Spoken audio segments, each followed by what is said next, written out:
Deontay, congratulations on the win. You got to explain to us the origins of that line, "I will baptize you," that he said to Fury. Well, Give us some context. Fury he was taking the shit out like a preacher. You know how a preacher get too hot and they start taking out clothes? So,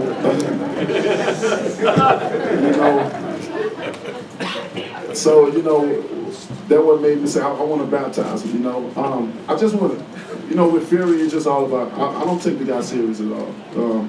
Let's face it, we know Fury is he like to entertain, he like to promote, which is a good thing, but I just wasn't in the mood tonight. You got a man on the ground that's hurt. We don't know, he may be good right now, but we don't know what's going to happen to him tomorrow. And I just wasn't in the mood, I always say two prayers. I say a team prayer, individual prayer. And I never want to hurt no one that they can't go back to their children, because my daughter told me that she prays for me every time I fight, that I don't get knocked out.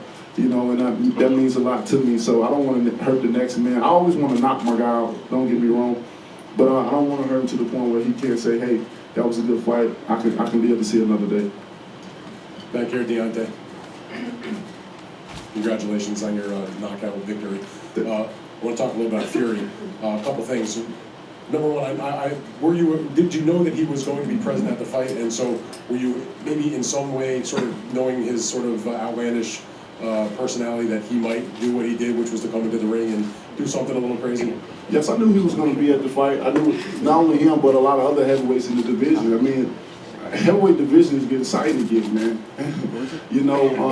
And now that these belts are changing hands and everybody feel like they got this opportunity, they next champion. So I knew a lot of them was going to be here, but Fury just being Fury.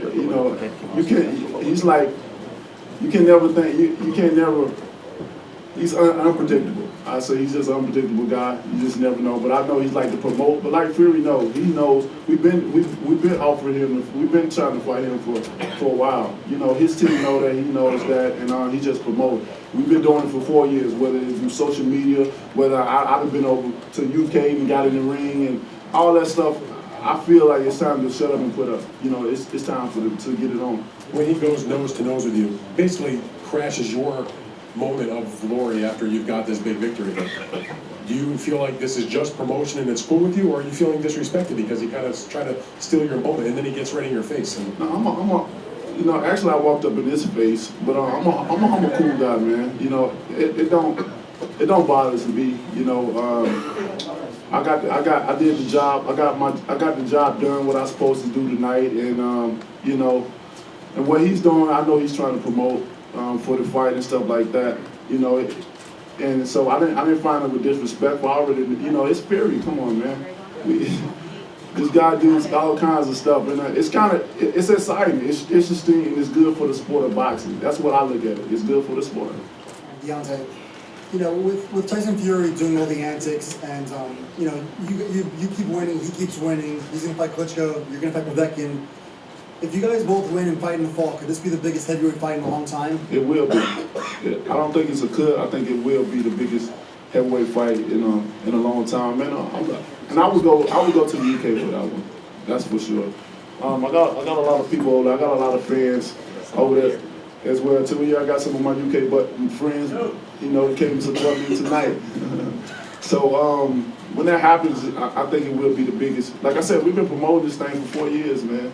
I can say a lot of things about Fury, but I'm not gonna spoil it. I'm waiting for the big moment. And I think this is gonna be a fight that is just as big as the hype.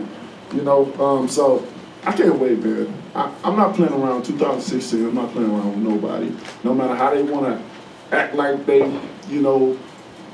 big and bad and talk and stuff like this. One thing to talk, but it's another thing when you get up in that ring. And with Fury, I'm not going to have no remorse. I'm not going to have no sympathy for him.